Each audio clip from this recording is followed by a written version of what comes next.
we go.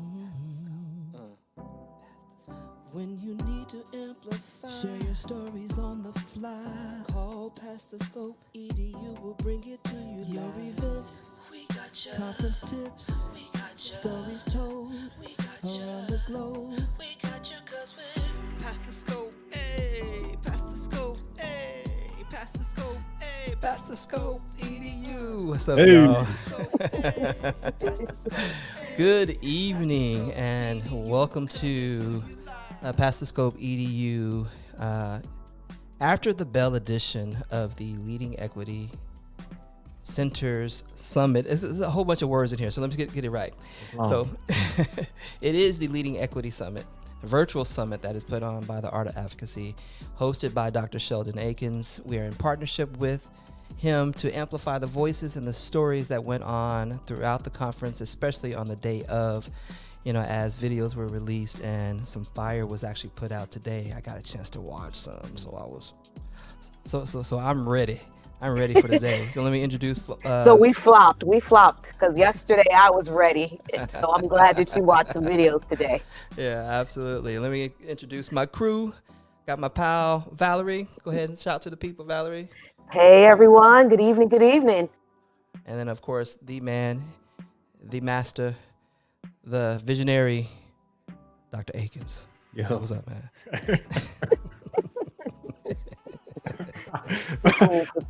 Cool. All that. No, it's yes. No.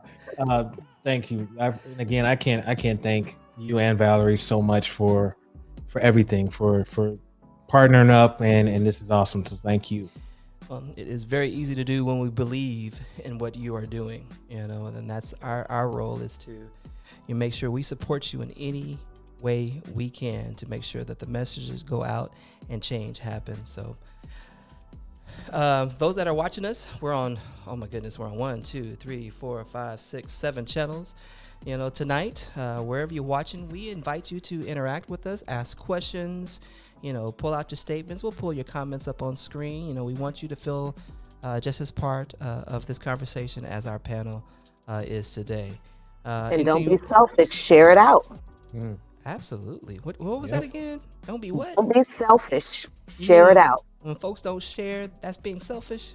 It is being selfish. You can't keep everything to yourself. What good is it if you're the beholder of the information and no one else has access to it? So get it out there. She preaching already, y'all. Man, church started. Y'all better get ready. Let me put my Okay, church now. finger up real quick. Okay, All right. So what took place today? We know that you had each day separated into themes here. You had day 1 was the power of preparation. Day 2, power of persistence. That was today. We'll worry about day 3 towards the end, but give them what was the plan for today, Sheldon? So actually today is persuasion. Oh, Power of persuasion I for got day that messed 2. up. It's all good. Either way it goes, we're gonna get those in. And so we had over 20 videos today. Some awesome topics that were covered. And so I'm really excited because I brought on some great folks that had some great sessions for today. And so I'm looking forward to be able to bring them on and so that they can share with those that are out there a little bit about their presentations. And again, registration is still open, by the way. We still ticking. So and then we got a whole day tomorrow. So if you have not registered, you still have time to do so. That is awesome. Tell them where they can go to get access. LeadingEquityCenter.com.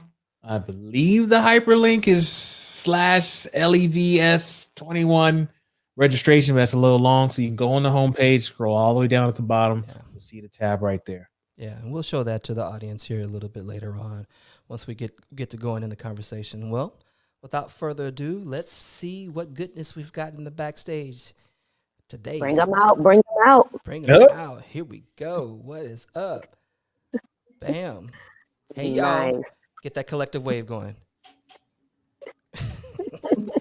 See, that's when people do screenshots on Zoom, So let's get some introductions going on. So we'll start below me. Go ahead and introduce yourself, and then you want you to pass the scope over to the next person. Who's below you? Would that be me? Are we seeing the same thing? Yeah. Yes. Okay, just making sure. All right. Dr. Susan Jaber, hello, everybody. I'm so honored to be here in Leading Equity, one of my favorite platforms to learn from. And Sheldon's one of my favorite people, my BFF always. So super honored to be with all of you. I am currently a high school teacher in East Leiden High School in Illinois. I am a district leader in equity on the Equity and Justice Committee and a founder of the Arab American Education Network. I'm trying to create more equity for Arab students and really amplify the voices of Arab students in public schools, and also a fellow of Our Voice Alliance and a board member, working to amplify voices of teachers of color so that we can create more equity for students of color. So thank you for having me. Excellent. All right, you're passing the scope to who? To Jennifer. Hi, I'm Jennifer Brinkmeyer. Thank you so much. I'm very honored as well to be a part of this. I was Lindy. This could be you next year. Those of you out in the crowd, just keep doing the work. Yeah, so I am an ELA 712 ELA and Success Programs Coordinator in Iowa City, Iowa. I have taught English in the classroom 7 through 12 for about 13 years, and I'm just thrilled to be here. Excellent, glad to have you. All right. So who are you passing it to next? I think it's me. Okay. Hi, Maria Lance. I am an associate principal in Des Moines, Iowa at Stowe Elementary School, representing Des Moines Public Schools. I've been in Des Moines my entire career, and it's been wonderful. I centered the work that is in my conference presentation on something that's been in my heart for a couple of years now, and it's really about the cultures that we create within our buildings, whether that's a school or at the district level, an AEA, and about how if we create a culture where our adults are thriving, especially in a state of education where we're just trying to survive, but if we create a culture where our adults feel cared for and know what is expected of them, that when they thrive, that our students will thrive too, and we'll see those equitable outcomes for kids that kids deserve. I am my eyes, I cannot see. So I'm going to pass, and I can't wait to know who I'm passing to because I cannot read the names on the screen right now. Sorry. Just wait, why don't we go with you? Good evening, everyone. My name is Dr. Josue Falez. I also am honored and privileged to be here this evening. During the January 2020, I was able to be part of the Leading Equity Virtual Summit then, and to be called back again was like, for real? Let's do this for real this time. So Dr. Sheldon Eakins is not just a friend, I consider him a brother. We basically communicate every single day on many different platforms. So this was truly a privilege for me. I am a former higher education administrator at Rutgers, the Grad School of Ed, that oversaw all of the equity work, trauma, restorative practice, restorative justice, SEL. Unfortunately, the institute closed down on April 1st due to budget deficit. So I've taken on the work to myself, the GOMO Educational Services, which I'm basically doing this work around an international consultant company. We're working with everyone, everywhere that looks to build adults, their capacities to empower student agency and voice. And I'm also part of OVA 4. We weren't able to meet this past summer because of the pandemic. We're hopefully going to be in Chicago in July this coming year. Thank you. All right, last but not least. Hi, everyone. I'm Lorea Martinez. I'm the founder of Heart and Mind Consulting, which is a company dedicated to how people and organizations to implement social emotional learning effectively. And so excited to be with all of you today. Sheldon and I have been together in a couple of events, and every time that he says, oh, come do something with me, I'm like, for sure, I'm there. And I really like this connection between SEL and equity. I feel like there's such a big part of the equity work has an emotional component. So I'm really glad that, you know, from my background with SEL, we are able to do things together, looking at what's that intersection. So excited to be with all of you tonight.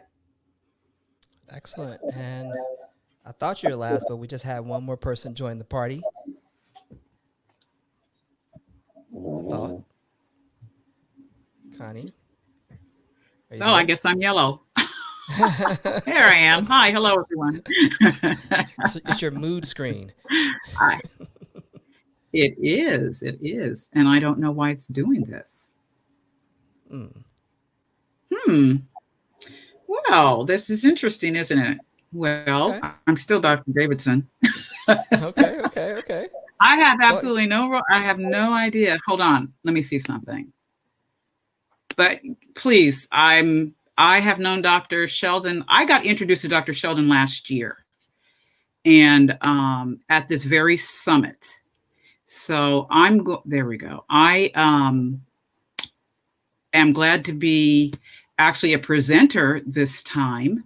And what I'm going to do is let you know that I am so pleased with what you're doing with advocacy. And I have gone into the small bellwether group that he had about creating, digging deeper into advocacy, which was the foundation for my presentation that you saw today, if you happen to go on and see it. So I am very happy to be here. And I want to thank you for inviting me. And I feel like I'm with a lot of heavy hitters. So thank you. You're a heavy hitter as well, Dr. Davidson. All right, indeed. Well, welcome everyone to the party and conversation. Sheldon, we'll hand it off to you to get us started real quick. Yeah, you know, again, these are some people that I either have a personal relationship with, or we've interacted social media, and you know, Maria's been on here before. You know, Solson, she and I are like, we go way back.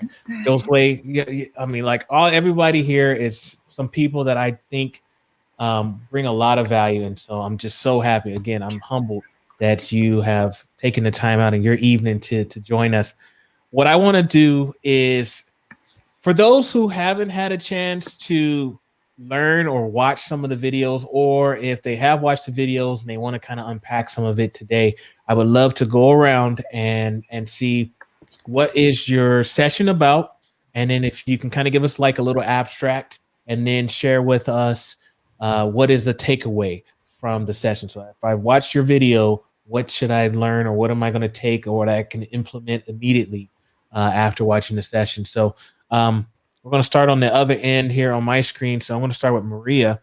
Why don't you share with us a little bit about your presentation and what are some of the takeaways? So my presentation started with a theory that I had a couple summers ago when I just wondered and pondered on the retention rates of educators in my school district. But as I researched and I looked into it more, retention rates of educators across the country are dismal. And so I wanted to know why. And also knowing that I've always centered my work around equity and outcomes for kids, but how did those two things relate together?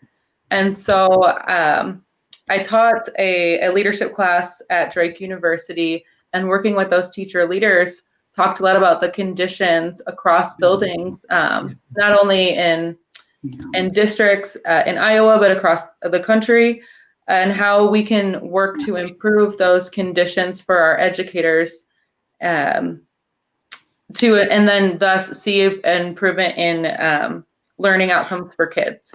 And so when you go through my presentation, I really divided into two parts. How do we create this culture of high care and high expectations? And what does that look like on the surface? And what does that look like underneath? So you almost think of like climate and culture. And you'll see different suggestions within the presentation about what are things we can do right now. So like you had asked, things you can implement, like can you build schedules around ensuring teachers have have breaks or get mindfulness or have pieces for self-care right now in your day? And then what are things you're going to do to scrutinize the culture of your building? And within my presentation, I go into shame and the impact of shame in our beliefs and behaviors and how we show up in the workplace as educators. And that part really resonates for people, especially when we learn that this culture of busy or always feeling like we have to do is so prominent in our field. And how do we start setting boundaries for ourselves? So the big takeaways that I bring together are just some ideas from restorative practices, social emotional learning, and leadership work. And how do we create a culture where every single person feels like they are cared for at high levels and they know exactly what's expected of them in terms of reaching outcomes for kids. And then we have some collective efficacy on how to get there. So Gems, like a takeaway now, what are you going to do for your staff or people that you serve tomorrow to show them that you care about them? And then what are you going to do to start scrutinizing the systems that we exist and perpetuate that lead to this continual burnout of educators and disproportionate outcomes for kids? Thank you, Maria. So I want to throw this question out to the group. Oh, by the way, did you give us the title of your session? I don't know if I caught that one. I might have missed it. I probably didn't. It's called When Teachers Thrive, Kids Thrive Too. Creating and Sustaining Thriving School Systems. All right, thank you. All right, so here's a question I want to throw out to the group, and anybody can jump on this. Because one of the things I heard, you mentioned shame, and you also mentioned the importance of teachers feeling, during these times with burnout. What are some strategies that a school leader can utilize to help their teachers keep the fire going? I mean, we're halfway through the school year, we're in the middle of a pandemic, and we're still trying to figure things out. What are some ways to keep our teachers so that when we do those intent forms for next year, you're not getting a whole bunch of intent forms saying, yeah, I'm not coming back?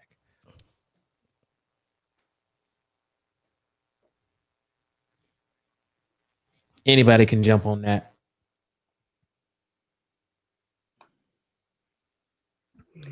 I think providing them with the spaces to kind of process things and do the work. I think with teachers, there's so much that we take and we have to do on our own time, and there's not enough. There's a lot of expectations now, even with the pandemic and with equity work and with everything else. So I think that really prioritizing all of the work that needs to happen now and all of the things that came to the surface that are obviously inequities that have been a part of traditional systems since their inception, and really giving people in schools the time to process and work through that and resolve some of those issues or problems in ways with planned time and with the support of resources, whether it's human resources, time resources, or just support from the higher level is the minimal, right?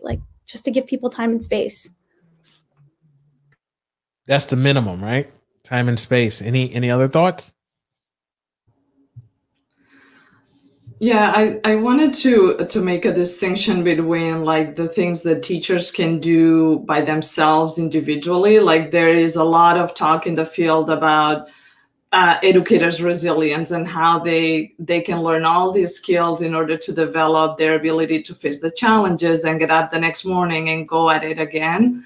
But I think that we need to acknowledge that there are certain conditions in the system that are impacting teachers' ability to do their jobs and to do them well. So when we talk about burnout, we cannot talk only about the individual skills of teachers. We need to be looking at those structures and those things that happen in schools that are making teachers' jobs even harder than teaching is as a profession. So I want to make sure that for those educators that are watching us and they are feeling that burnout, that they know that it's not only on them, it's also on the system.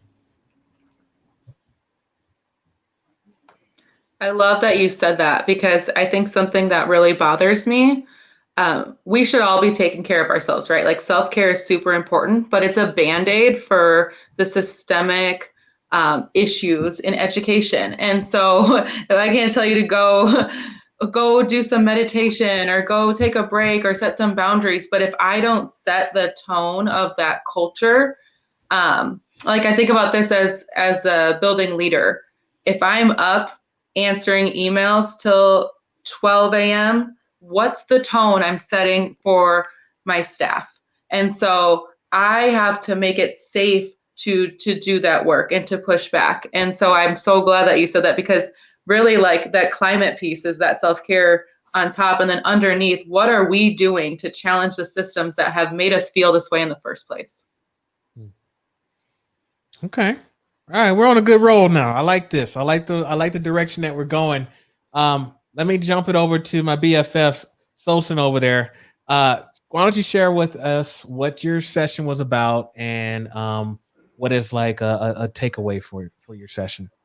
All right, so my session was titled "We Are Here, Leveraging the Voices of Students for Social Action." And I think that through my session, I really wanted to achieve three main things. And that was, the first one was to really have schools think about defining equity. So like in my work, through consulting, through Education Unfiltered, or just working with different schools, and I've worked in different countries as well, just defining what does equity mean. I realized that from person to person and from school to school, that looks very different. To some people, equity is changing a couple of books and representing diverse voices, and then it's checked off their list.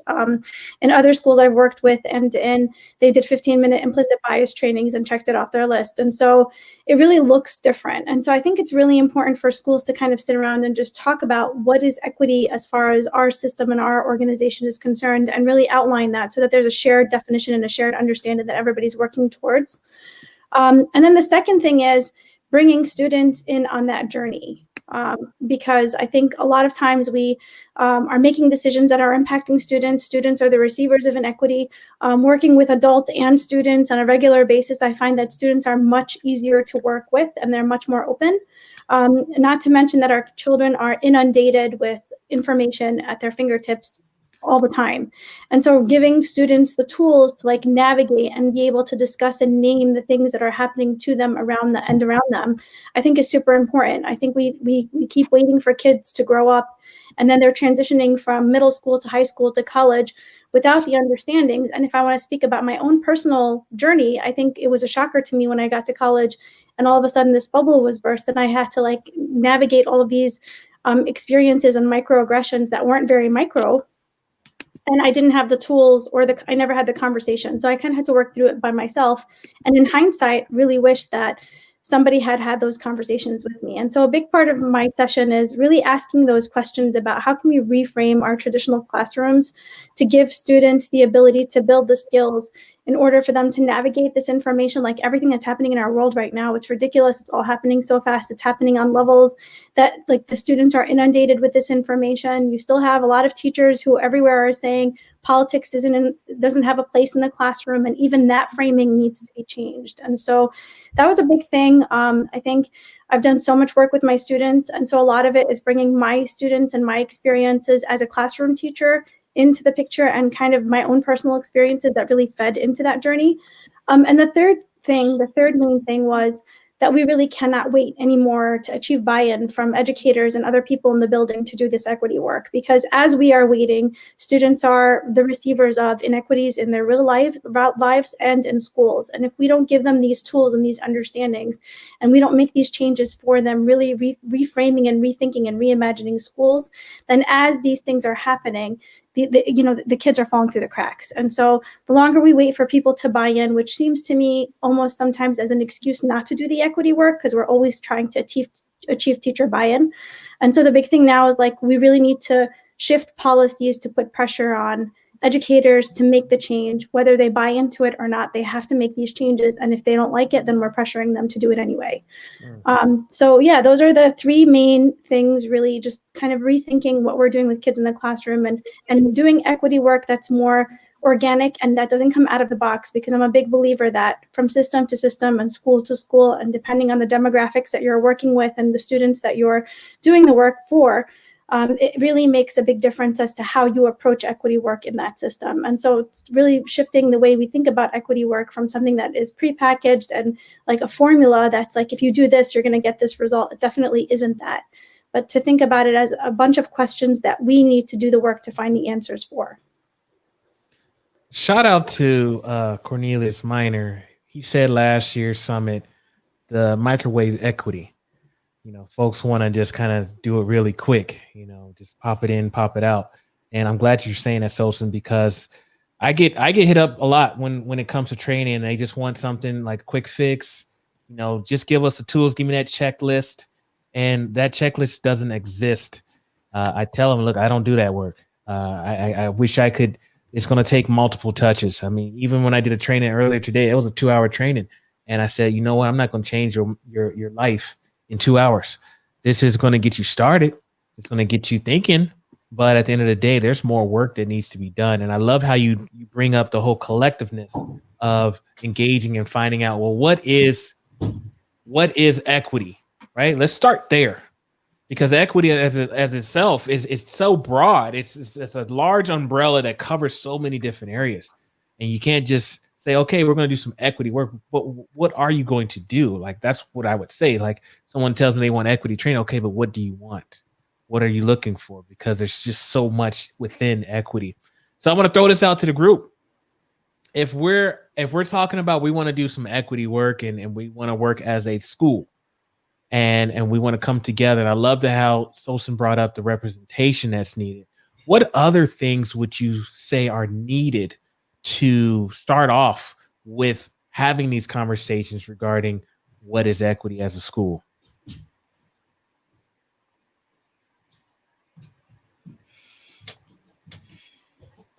I'll go this time. I look at it from people that tend to use the DEI term, diversity, equity, and inclusion. And as Sosan said, that it's just, let's do it like a compliance checklist type of thing. So what I do as far as presenting, it's 2 platforms. One pathway is the structural inequalities, and the other pathway is the cultural competency. And when you look at the structural inequalities, you see how every system has been designed for certain groups to fail. But then another way as far as not achieving equity is through lack of cultural awareness or competence or even responsiveness. So to me, as far as like making people aware of just the various terms, definitions for culture, to start bridging that into it. So that's the angle that I take with Gomo. So and that's what I try to basically preach as far as be aware of culture. It's not just race. It's not, just it's all the isms, genderism, classism, religionism, heterosexism, racism, ableism, all those type of isms, to make them aware of all the isms, to start just breaking the barriers down. Because that way, in a sense, unfortunately, for the dominant group, that's a way for them to easier be able to accept the racism if you bring it as culture, and then you can actually lead into the equity, which is more of the structural inequalities pieces pathway. This is Connie, and I do not disagree with what you just said, and I really love how articulate the presenter was. I can barely read the names. I think it's Jobber, Dr. Jobber. That what you said was so meaningful, because I'm on a committee right now where we're looking at changing how we do things. And one of the things that is very, very difficult to do is to push through that wall, the wall that's going to make you uncomfortable. And one of the things that I have found is, because I'm old, I'm 70 years old. I don't think anybody else on the wall is 70. So when you get to be 70, you don't really care. I don't care if you like me or not. I just don't care. But what I found was, and this has been working for me lately, is I just put it in your face. I'll give you everything you need to understand. But I will just make you aware. This is the deal. This is how it is. This is the structure that's in place. This is the inequity, whether you like it or not. This is the fact that these kids aren't represented. This is zero tolerance against these children.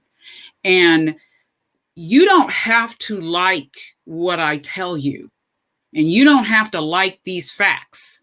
And lately, a lot of people don't like facts at all. but that doesn't change a fact.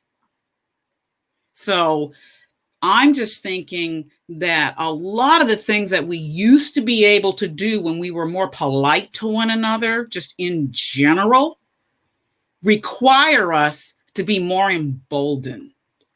And I want to create and sustain teacher development so that when they're in that school that you're in, they will just start it. They will like to match themselves. Because you're right, we can't wait for buy-in because we'll just keep waiting another 400 years for something. So what we have to do is call it like it is, and then say, we've got to stop this. Here's ways we can do this. And you're going to get people that don't want to do it, and you just go past them because they're never going to want to change. But the people that want to affect change are going to come. Eventually, some will jump, some will just go with you. Others will be on the sidelines, and others will just leave. And the ones that leave, I'm glad they're gone. But that's how I do it. I don't play around anymore because I remember when I had to be nice. I don't got to be nice anymore. At what age do we no longer have to be nice? I'm curious. You said I'm 70 years old. 50. What's the threshold? 50. Okay. 50. When you turn 50, you are self-actualizing. You don't have to be nice after you're 50. Okay. I got a now, little. If you're a consultant, you got to figure out how to make that work. But if you work for the university, you can just go ahead and be the professor that you want to be.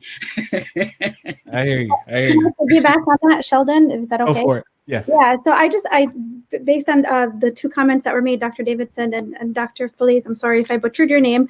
I think it's really important too to also call on all of the educational leaders that are listening to us tonight, because I think a lot of the pressure, if we want to tie in kind of all the main ideas, the burnout and everything else, a lot of the pressure on equity work happens on the teachers, the classroom teachers. And the reality is, if we want to think about it, a lot of the inequities are happening at policy and planning and at the higher levels, and that seeps into the classrooms. And so if the on the planning, on the table where the planning is happening, equity isn't the foundation and the lens that's being viewed.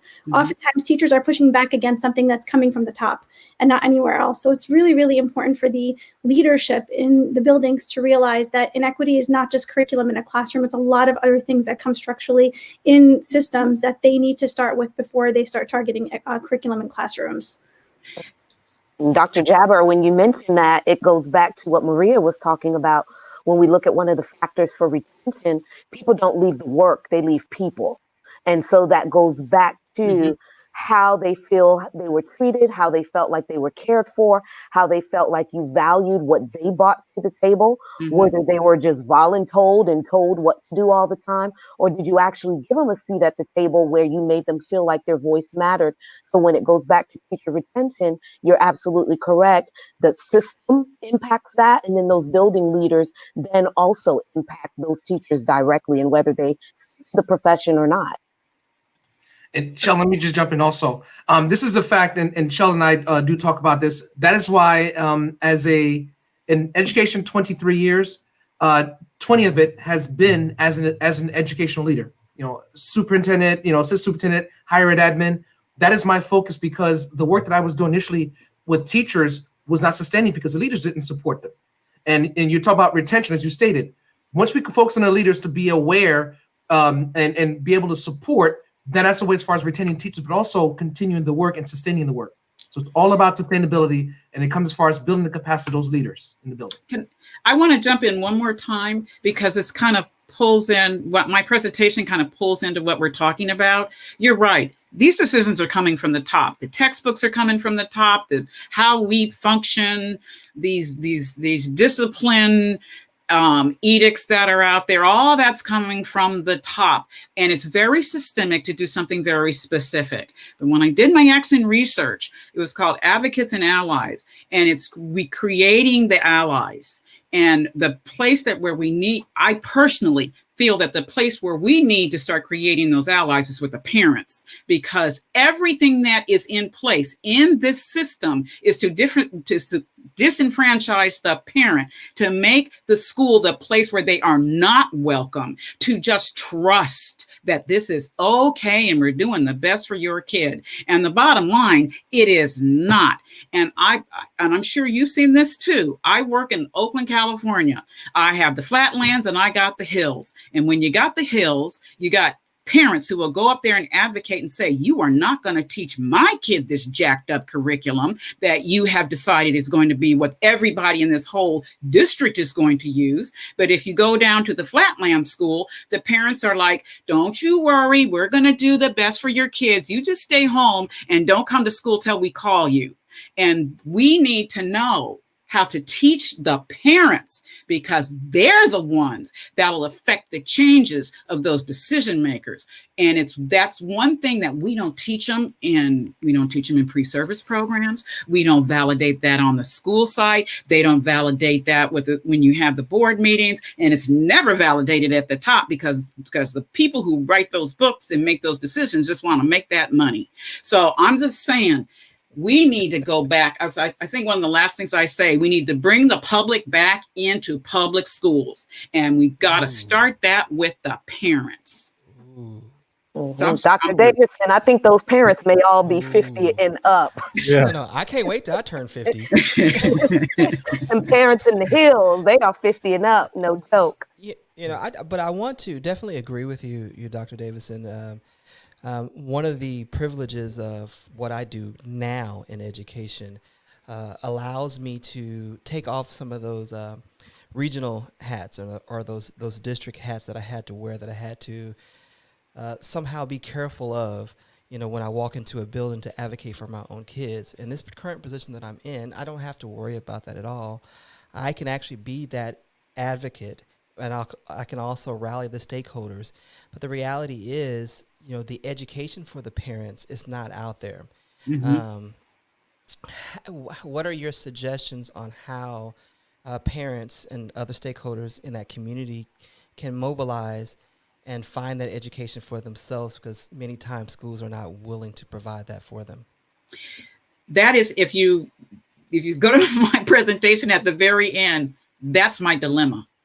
And right now in COVID-19, it's really a dilemma. And I don't know. I'm beginning to investigate more parent groups that are out there, but this distance learning is not making that easy. So my hope is that people will listen to my presentation and send me some ideas, because when I'm in the classroom, that's okay, but I'm not in the school. I'm a professor at a university, but I'm active in these schools. I live in Oakland. This is my community. So I know that the voice can be there, but it's getting us together for the voice. That's a problem now, because we could get together and kill ourselves. So we can't do that. So it's just that right now it's knowing that the normal can't be what we had. It's got to be a new normal. Brian, what I'm starting to receive a number of requests that school districts that are looking to be really progressive, designing committees where parents, and it's at different times of the day virtually, they've been seeing more parents and more community members involved than ever before because of the virtual platform. And some things being asynchronous, so it's offering families different times and having the different languages that are spoken at these different committees and to be able to translate. So that's what I'm seeing in a number of organizations. I know that the state of New Jersey just put out an RFP that they want parent type of trainings and community trainings at different levels of, like, even the Juvenile Justice Commission, that is for the incarcerated families. They have the Child Protective Services, like, so parents could be educated that way. So it's also at the state, because the state is looking to change that, at least in New Jersey, and I don't know what other states are doing that same sort of practice, and they're looking for organizations to be able to support in that way. And that's to me a plan. And it would again vary by state, but also vary by school system. So New Jersey is one of the strongest PTO settings, in our nation. I worked in Jersey for a while. Actually, the PTO saved my job at one point, and they have the freedom to mobilize. However, in many states, they feel handcuffed because one, there is not an open door policy within the schools. Schools are set up to be the authoritarian, to be the holder of knowledge, to be, the almighty on the hill, and the parents are just sit there to support. It's really not a take a village type of a relationship everywhere across the nation. So my concern is that if there is no way for them to find the education necessary to be able to advocate for their kids, what is going to be the impact in the end on our kids? That's my concern. I've got 3 who are very educated. They're at home. What COVID has done has put teachers and schools on blast because we are able to sit at home and see what in the world is really going on.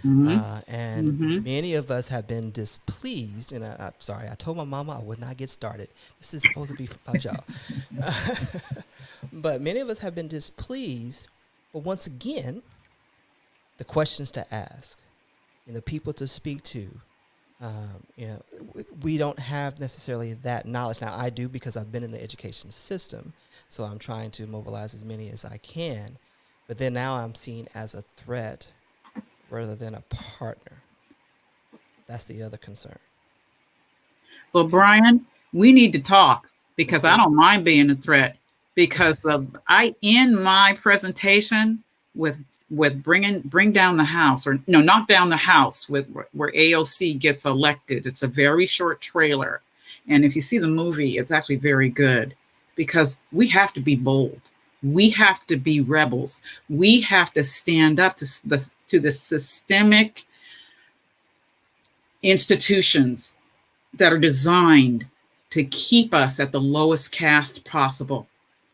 And once we can do that, then we really will revolutionize what happens in our classrooms with our children, because we'll be able to tell them, no, we don't want that. We want something else. And we'll know how to do that. So I want to be in touch with you because I'll go ahead and be the bad guy and you just keep your kids in so they get the education. I'm gonna be a grandmama, so so I'm not worried about it. Dr. Davidson, why don't you share with us your presentation? So you kind of alluded to some of it, but let us know what it's about and what's one of the takeaways from the actual session. So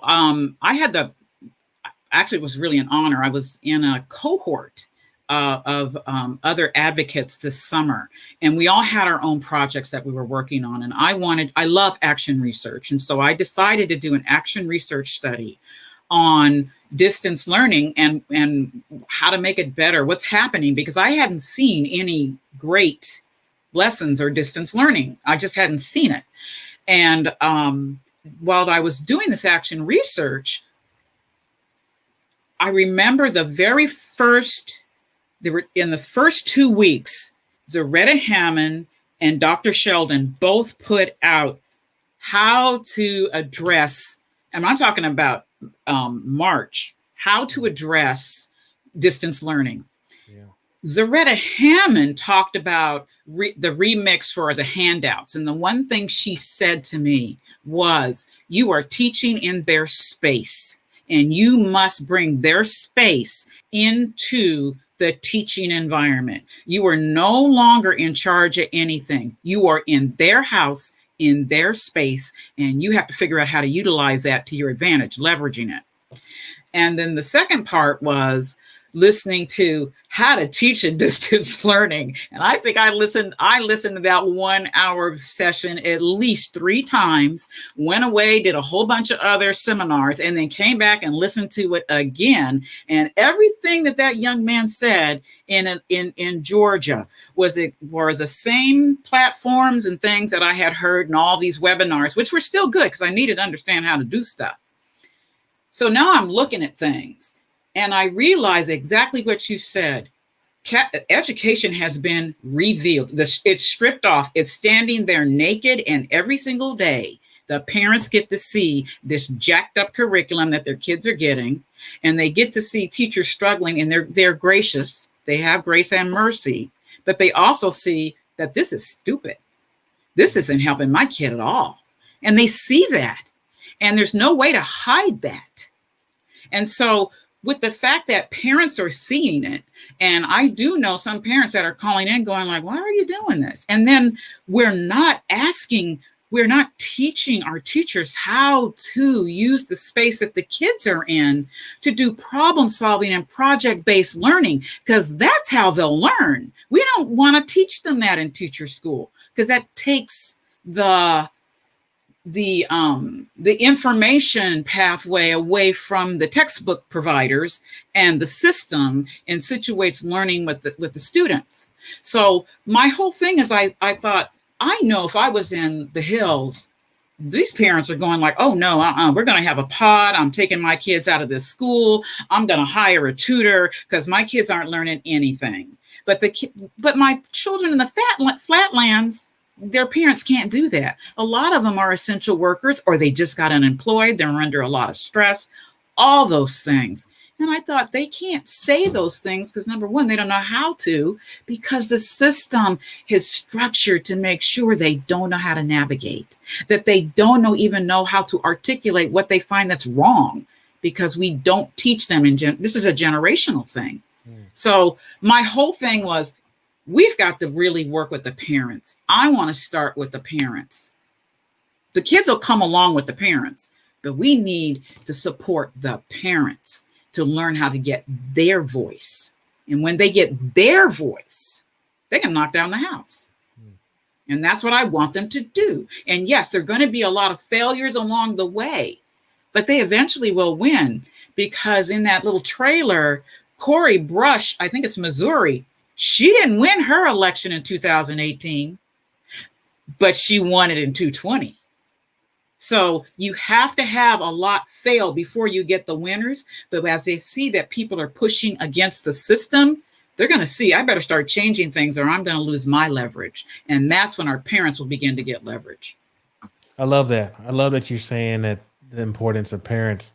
And I think that is a thing that we've kind of been touching on throughout tonight, is the importance of bringing our parents and educating them. So that's awesome. So again, what's the title of your session one more time, Connie? Dr. Davidson? Advocates and Allies. Advocates and Allies. Okay, look out for that one. I want to bring Jennifer in here, and why don't you share with us your session, a little bit about it, and what are some of the takeaways? Do you say me? Yeah. Yeah, Jennifer. okay, cool. So my session was creating a sense of urgency around secondary literacy using 4 kinds of launches. And really in this session, I try to say that it could apply to anything beyond secondary literacy. That's my area. But the idea that when you're creating a sense of urgency, you know, you just got to keep talking about it. The second you stop talking about it, it ceases to be urgent. So you're continually building the case. So just like you were talking about with, you know, the microwave equity, it's just never done. And so that's why I talk about using 4 different approaches, and those approaches coming back again and again. And the longer we do the work, the more we build the case that the work should continue. And that's really what you can go for to help sustain and build persuasion for whatever your equity topic is. For secondary literacy, mine actually started with myself. I went to the Unbound Ed Standards Institute and really got called out by some research from TNTP about shifting instruction to lower levels for students and doing that in ways that create harm. And it hurt. And because I've always been passionate about not doing harm, as most teachers are, but to let that message sit and to pick myself up, like that really was the first part of the launch, was just like accepting and owning my own complicity in harm. And then I took it back to my school. I started with my department. And they took it to our building leadership. And so then the building wanted to be a part of it. And so as I continued to work with these different circles of people, I was trying to build the case for 120 people to take up the call to bring reading to their content areas. So PE, music, science, all the people, because I knew that students, for the most part, had been removed from reading. Teachers were saying, well, they won't read it, they can't read it. They don't really need to know the language. They just need to be able to do the math is one of the things that people say. They don't need the language to do the numbers. And so I started building the case. And, there was resistance and questions, but another thing I would encourage you is when there's resistance and questions, that is good information. That shows that people are listening and they're trying to understand and integrate the work. If they're not asking questions, if they're just smiling and then they go back to their classrooms, that's when you know you have trouble, because nobody's even going to try. So you take it, you don't get defensive, you meet people where they are, and you use that to shape your message. And what we found, we had about 6 months to do the work before the pandemic kind of shut everything. Man, if there was a year I wanted state tests, this was last year. What we found was that in the first 6 months, our 9th graders that were reading below grade level, at my building, 60% of them grew 1 year and half years time. At the other 2 buildings in my city, it was 20% and 30%. And so it was very early data. It was very, small subsets, but our subset was actually bigger to begin with. And we had much greater results. And I think, some of that had to do with the fact that all these teachers across these content areas got together and said, we're going to make reading a part of our work. So in my session, I share a little bit about, what was the approach we used to get to actually do the reading. And then also, how did I get, the PE teacher and everyone else to say, okay, yeah, reading matters. And I am a reading teacher and a content teacher. Could you share a little? I mean, can we get a little sneak peek of how did you get the PE teachers to want to read? Can you give us a little bit of that? You want a little? I'm trying to tease people for the all access pass. Okay. I will share more. But I gotta watch it again. I started with common values. We want all students to succeed, like things that people could really buy into. I did name misconceptions, like we are all content area teachers and we are all reading teachers, because a lot of times people think, well, that's the English teacher. And so then I was able to say, well, an English teacher gets 1 class in reading. So that is how much more qualified they are than you. I have English teachers who will say that they're not reading teachers. Most special education teachers in my states do not take courses in reading. So it's us or no one. So bringing that to light, we talked about, the ACT, the passages, it's science reading, it's social, it's all these different kinds of reading. It's not just the English teacher. So we compared some national trends to trends at the local level to really bring the work home as well, just to be, so this connects to here's what's been done nationally.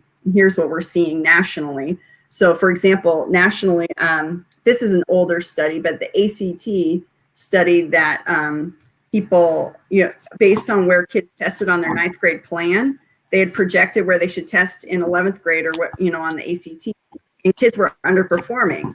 And one of the convenient assumptions people make with state testing and that is to say, well, the kids just don't try, they don't care. Well, you can't say that with the ACT, because the only kids taking it are kids who are, they want to do well on that. There's money on the line. So what they found was that a lot of times the reading and the language was being removed in those upper level classes because they didn't have time for the reading. You just say hello and then Mom. All right, we had a special guest. Mommy, yeah, it's like, Mommy, what are you doing? Or feed me, Mommy, or Mommy, I want to play. It's that Zoom life. Zoom life. You got that right. You got that right. So Jennifer, what state are you in? I'm in Iowa. So the reason I'm asking is the curriculum that we're working on. Our state, California, has now created literacy standards that we have to put into the curriculum. And so we have to go now into our teaching curriculum and make sure that the teachers are reading across, that reading. Yeah, read all the time. So it was just interesting because it's such a struggle. What do you mean I have to teach them how to read? Don't they know how to read in English? Isn't that what that's like? Give me a break. So I know. We have those standards too, but we do not have, in some respects, this is a benefit of Iowa, is that at least in my part, we don't have the alignment and the constraints that, the pacing, like you need to be on this page this day. On the other hand, that means then we don't have a lot of good collective action. So this was an area in which I felt we were able to find some strong collective action that really went with what people were doing, but supported them both with language and content. Yeah. One of those challenges is, like you said, without having that kind of regulation, the other side of it is a student leaves to a different school or district, and the students are at a different place within the book. And so that can, how does that impact that child when they're way ahead or they're way behind as far as the pacing goes? Let's get Dr. Martinez in here. Would you share with us, Lorea? I probably rolled it too hard. Would you share with us a little bit about your session and then takeaway? Absolutely. So my session was Transform with Purpose, and purpose is something that it's not to discuss when social emotional learning, as centered in equity, is taught or explored as part of an SEL initiative. So I thought it was important to just give a snippet of how you can, as an educator, explore the concept of purpose and what it means to have clarity about why you do the things that you do, and how that connects with how that aligns with your everyday actions.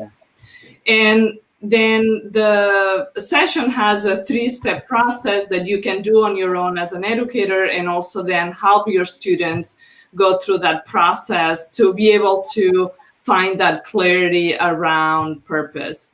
And something that always strikes me in schools is that many times we teach things to students, but we don't help them connect with that deeper sense of how they want to contribute to the world. And that's an important aspect of teaching the whole child, right? To help them to facilitate that process so they can go into the world knowing this is who I am and this is how I'm going to be helping to solve the problems that I see in my community, in my local or in my global community. So in that session, you can go through and learn with a very simple 3-step process to have a little bit more support to find that clarity in your purpose.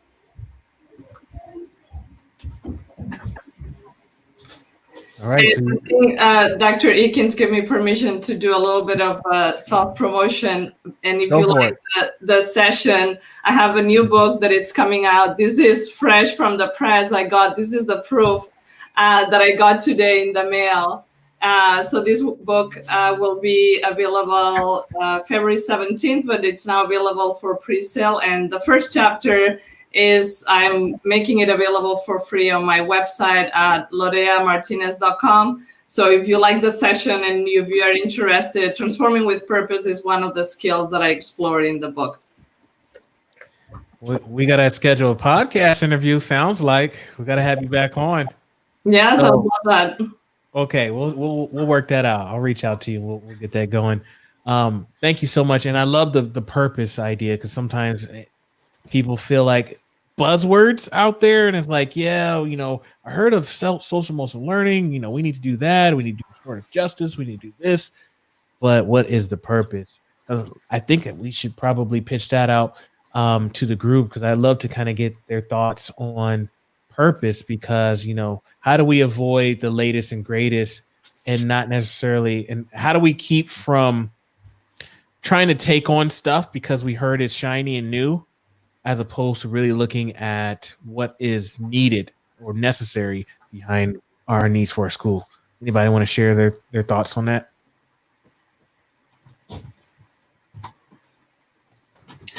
Now, I hate to go to the business aspect, but then usually performing a SWOT analysis that's looking at the strengths, weaknesses, opportunities, and threats. What I've always done when I step into a new organization is actually perform that and look at what are those threats, but you're listening to everyone. You know, during my one-on-ones, meeting with the different leaders or subordinates, and then we're trying to find ways, because that's the way you actually get to hear people's voices, what's going on, but also really to really and make it inclusive by not just hearing it, but then what are your solutions? Like I always ask, tell me some of these things, but then what are your potential solutions you're going to be able to bring to the table to help solve that, and strategies. And from that is where, and I also, to me, I help them hold me accountable to do that. Or the next meeting, did I start addressing this? And if not that, I'm showing them as I meet in each future meetings. These were some of the things that were discussed during our one-on-ones for the SWOT analysis. This is how it's being done and addressed this month. Addressing certain goals, and again, following through, being consistent. And when you cannot, you're articulating to the people how and why you cannot, but then the steps that you have or are going to take to be able to address it in the future. I think too, to add to that, it's really important. Like I'm all for critical conversations with everybody sitting on the table. So like having your parents, your students, your teachers, your administrators, a select like focus kind of group, and having those end goals with like shared, like that are shared by everybody. And so you're working towards them. So when something new arises, is it something that's going to support us getting to that end goal or not? And that end goal is something that's very clear and that there's buy-in already into it, because everybody is a part of that decision making, and you have, you know, the representation of all those groups in there from the planning process. And so when something new comes into the picture, if it aligns with what you're trying to achieve at the end of that, then you bring it in. And if it doesn't, then you automatically rule it out. When you think about like organizational leadership, and something that's been interesting of just probing into just talking to other educators is, you ask, why do you do what you do? What's your purpose? And so many people have to like think about that. Like, why? Like, why do I do that? And so I think like from my standpoint as a leader, anytime I'm working with a teacher or a PLC, it's always like, I need you to come in with that purpose and your strengths, and we're going to build from there. And then as a PLC, we're going to build on a collective purpose. And as a school, and then as a district, we're going to build on that collective purpose. But really being able to recognize and stand in like our values and our whys is so fundamental to our work. And adding on what Maria Any other thoughts? The way that you kind of find that purpose is starting with your own strengths, being able to identify what are your strengths, what are your interests, what are your passions, what are the things that really light you up. So when you are as a whole school discussing purpose, is truly to find where is your place in that work, and what are the best ways in which you can contribute your gifts in that community. So that is an important aspect of also developing leadership within the schools, right? We don't need to have a title in order to be leaders. We can be leaders because we have that clarity, and we can use our assets in order to contribute to our classroom, to our school, and to the general community. Yo, I got to give a shout out to Brian real quick. Yo, you are the man on this on the technology. Yo, how you can put that together so quick? Sorry, I had to throw that out there. Yeah, it just showed up and it was really nice. Yeah. I wrote it down. I just wanted to say one of the things that years ago when I was doing consulting, when I would go into a school, the very first question I would ask teachers before we got started on anything was, what was their purpose? What was their purpose? And then they go, oh, I'm supposed to teach about. I said, no. What is your purpose for being here? Why are you here? Why did you decide to be this teacher? What's your purpose? And then I would ask them what was their gift that they were going to give the students. And they was like, what do you mean gift? I said, there has to be something that gets you out of the bed every single morning that transcends whatever you're doing in the classroom. Because sometimes you don't want to go to school, but you know, because you have to go because of this gift. And I used to say, well, my gift to them was they wanted them to learn how to write. And they would say, why? I say, because when your kid is sick, and you have to write a note home you have to write a note to school explaining why your kid didn't come to school that day. I want it to be very well written. I don't want you to write some jacked up thing to the principal saying my kid couldn't come to school because of XYZ, and it doesn't make sense. And I would tell my students that.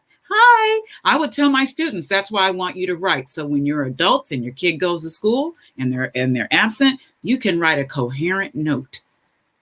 And they were like, okay, that's cool. And then they wrote, because that they could relate to a coherent note, but it really was. We did a lot more writing than that, but that was my gift. And I was a history teacher.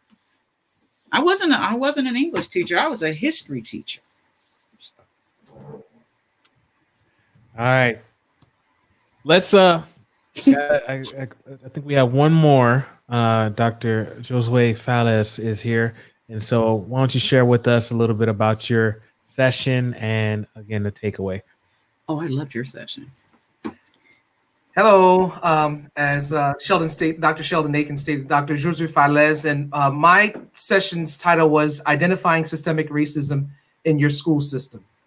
Now, the questions that I wrote were, does systemic racism, what is systemic racism? Some people are unsure even today. And then, does systemic racism exist in education?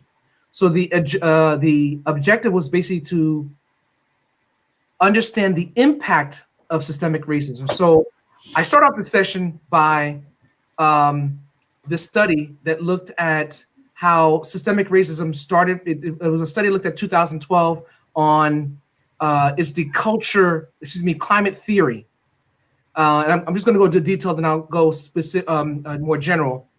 But it's the study looked in 2012 in the Europe area, that you put more blacks in areas where it's more white and cold, and eventually they will evolve into becoming smarter, less beast-like. Their skin will get lighter, and even some of their physical traits will change. And I brought that into where that's how we kind of assess students, where we assume that they're going to keep assessing at this area of this colonial context, that they're eventually going to have to go there. So from there, it moved into just the different disparities that are all by race, from how students are treated, medical care, nutrition, curriculum being dumbed down, classroom sizes, environment, and ultimately, which you all know, is discipline. And then it evolved into the different race frameworks. And I posed a number of questions for people to see the different race frameworks that we utilize. Again, I'm not going to go into detail with that. And then ultimately asked them certain questions, which led them to next steps for them to be able to perform. And some things like creating a platform to hear, because sometimes, or a lot of the times, the dominant race is just telling people what to do and how to feel. I do go into a lot of context with a number of trainings regarding PBISIS, where people assume that PBISIS is the way that we're going to do, but it's just I discussed some of that in the session, that it is trying to mold people's behavior upon this colonial perspective. Whereas we're supposed to be acknowledging other cultures and race to bring things out about them. And we're looking to deconstruct that. So there's a number of steps you can do, and ultimately be vulnerable. I allow them to go this race spectrum, so they can see themselves, whether they're at the white supremacist or they're at this progressive that are looking to basically fight not just white supremacy, but even racism And I gave them examples. I gave them real life examples, something that happened to me. Literally, I think the day before I did this video, and a number of people reached out to me on social media saying that was so realistic to see how systemic racism exists, that they know how it exists in their school system or education system, and then being uncomfortable now to take it, because Dr. Davidson stated the things about facts that people are trying to fight. And that's actually one of the norms that I started from the very thing. There are going to be facts presented. You're not going to agree with those facts, but they're facts, and it's going to help you know about these facts, and it's going to help change you to react differently. One, to push yourself, but second, to push someone else who has been, according to those status quo, as far as oppressing the people of the oppressed race or groups moving forward. So that's just a quick nutshell about my session.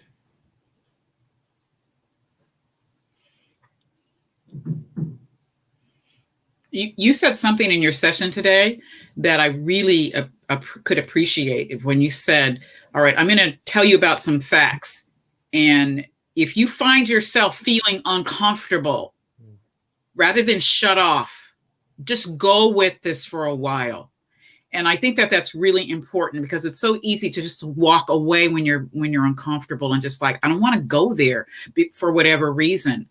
And so I really liked that particular phrase has kind of resonated with me, because that's the only way we can break through whatever the barriers are, or biases, or whatever we personally have, is to do the work to break through some really bad habits we all have.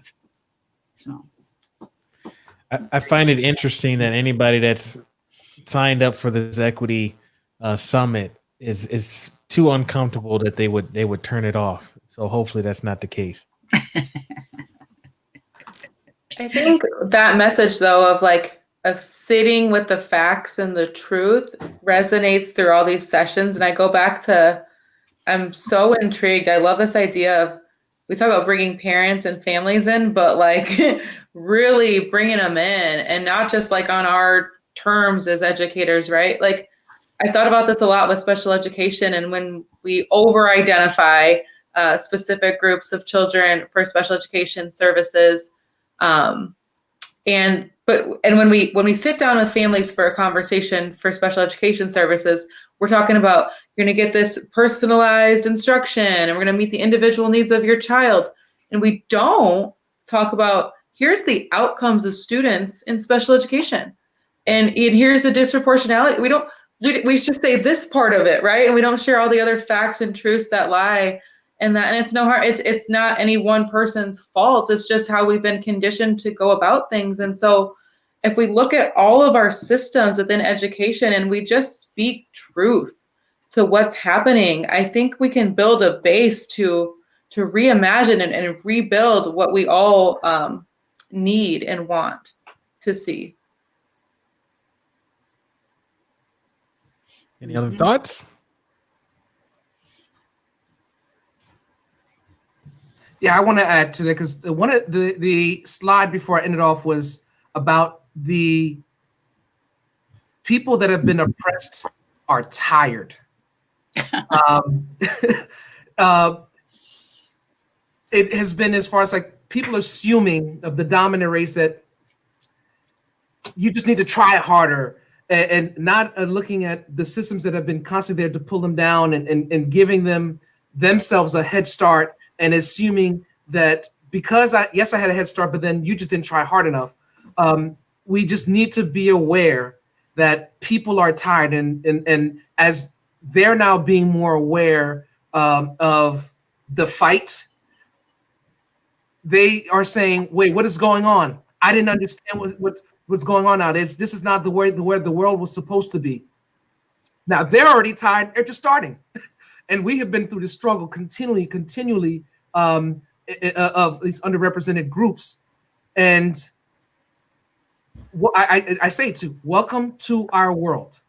So with this world changing, and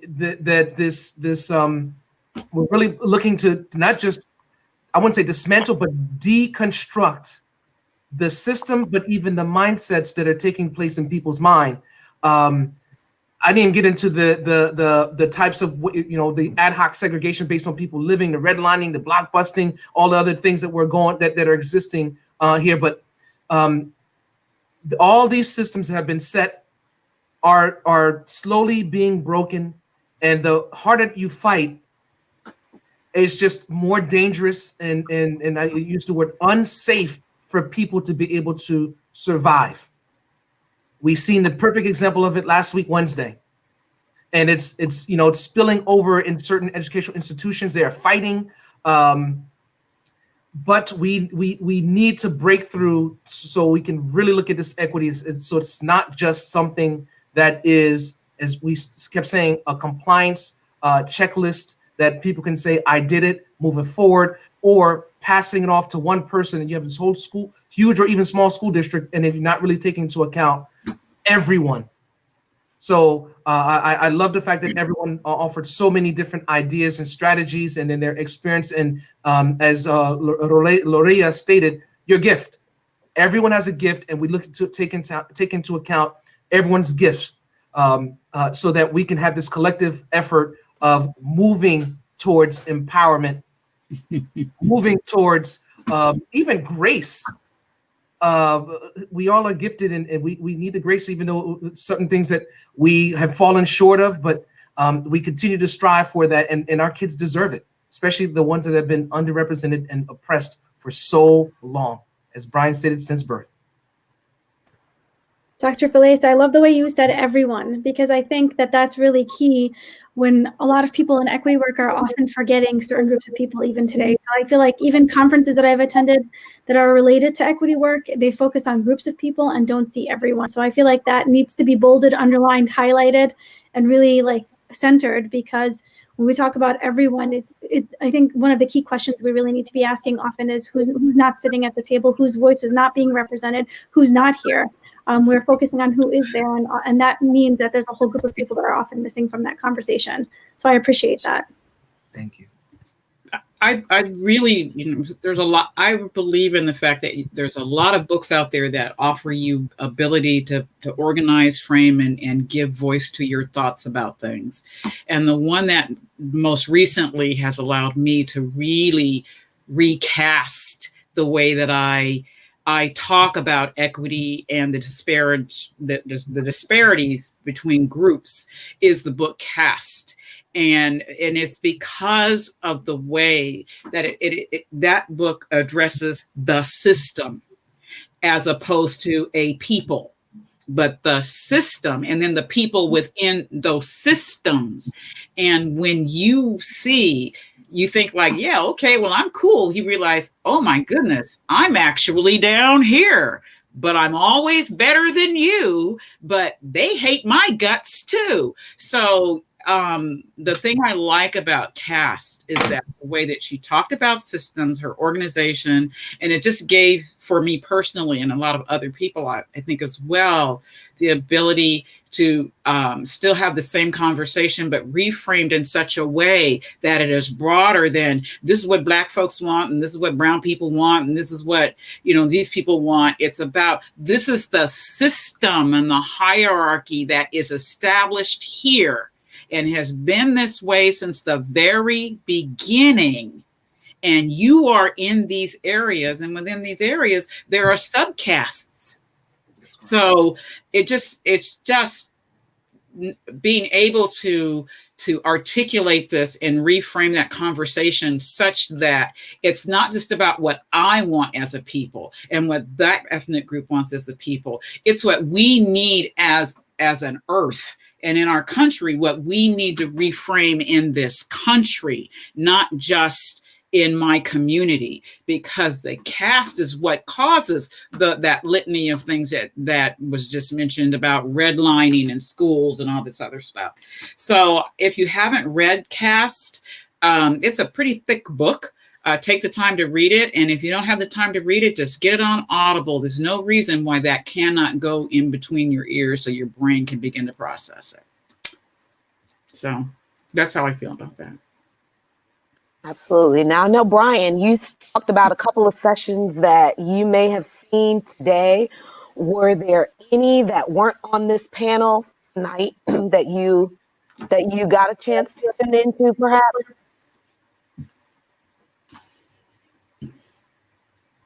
Oh, you're on mute. And I should know better, right? No, what I was saying is I was preparing for the panel.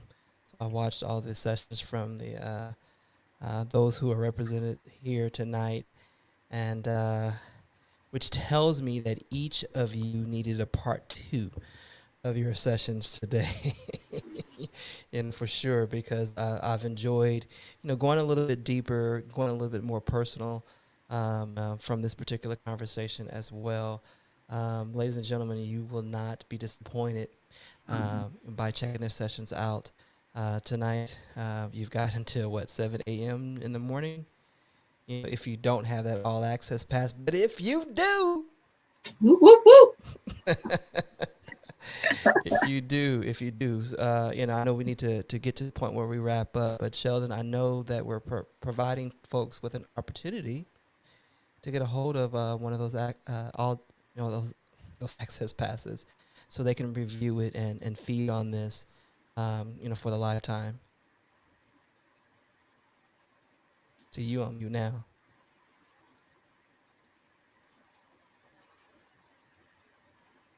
Mm-mm. Nope. Can't hear you. Mm-mm. All right, Dr. Eakins, what did you push? You pushed something that you're muted. He's trying to be fancy. Well, tell you what, it's pretty simple, right, Valerie? How they can actually win using the. Go ahead, you can tell them, Valerie. Yep, using the hashtag Leading Equity Summit. As soon as this broadcast ends, Dr. Eakins will tell you, don't send them any fluff. If you're one of those teachers that wants to do the bare minimum, or one of those viewers doing the bare minimum, and you want to say, oh, I learned something good and I'm going to do better, and I learned about equitable practices, that is not going to be enough. So if we had to put this in the classroom on a rubric, you would probably be in the needs development stage with a response like that. In order to win the all access pass, you need to be moving not just in the developing, probably not even in the proficient, but let's say proficient to exemplary, or the proficient distinguished. So please make sure that what you submit in the hashtag is of substance, that you can tell people what you took away, so that they may actually be inspired to tune in. If they have not yet registered, it is not too late to register. Tomorrow is day 3. It's the final day, and it will be the wrap up. So make sure you put the Leading Equity Summit hashtag. Send that right to Sheldon. You can send that out on Twitter, and he will pull 3 responses, and he will contact you directly to let you know that you are one of 3 winners of the All Access Pass. So can I just say something as we get ready to wrap up, and then I promise I will shut up completely. Last year, I found out about this on Twitter, and I said, oh, I don't need that all access pass. And then everything was so good that I got it like a week later. Now I had to pay an extra $30, but I'm sorry, it was still worth it. So let me just say, buy it now, because you're going to want to go back, and you will want to have access to this. And the second thing is, when I went down my list today of who was presenting this morning, I saw one of my students, and she presented today as well, Miss Cecily Day. So I'm giving a shout out to Cecily Day, because I was her faculty advisor. That's what's up. One of our friends as well. Excellent. So absolutely. So like Valerie said, it is not too late to register. You simply just go to leadingequitycenter.com, scroll all the way down to the bottom, and you see the Art of Advocacy Summit here. Once you click there, you can actually grab your seat here, reserve your spot, and you can get registered so you can get access to day 3 that will be dropping at 7 a.m. Is that Eastern Standard Time? Is that correct? Mm-hmm. Eastern Standard Time, so you can actually get access to those sessions for that day. And if you want to get access to day 1 and day 2, you'll need to jump on and get the all access pass, or like Valerie said, give us meat on your response so you can actually win one of the 3 access passes that are available. Any other parting shots before we jump off these networks? Anyone else? So yesterday, we heard about planning and preparation. Today's theme was that power of persuasion. So once you figure out those things that need to happen, now you got to open your voice, that sense of urgency, keep continuously speaking about it to persuade people that this is important work, not just to you, but for the matter of our students. And then tomorrow, Brian, is the power of persistence. Yeah, so I got it right this time. You got it right this time.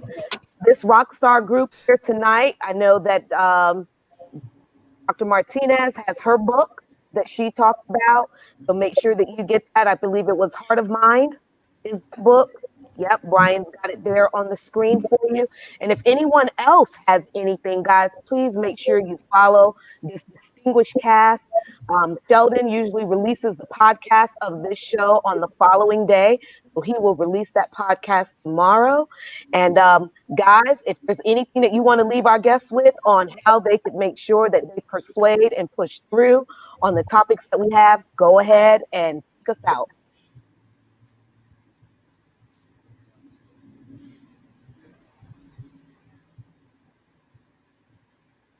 No one? Okay. Oh, I will. Okay, so go ahead. If you would like to continue to communicate with me, it'd be through at GOMOEDS, this is Gomo Educational Services, and I can also be reached at Josue Falez that you see down here with the. Just reach out to me, and we can continue to have conversations on advocating for voice and agency of students by focusing on building the capacity of leaders for equity. Well, excellent. Thank you, ladies and gentlemen, for watching us on all of our channels here today, even on the Leading Equity Center Facebook page. I think we're getting a lot of chatter on that page as well. We appreciate you joining us this evening for this very fruitful conversation. We'll be back tomorrow, same time, 6:30 to 8 Central Standard Time. Trust me, Grace, I appreciate the grace that everyone has afforded me, as I continue to make these mistakes. That's why I like live, because I learned so much. We'll be back, like I said, tomorrow, same time, with some additional special guests as we recap day 3 of the Art of Advocacy Summit. We'll see you. We love you. Talk to y'all later.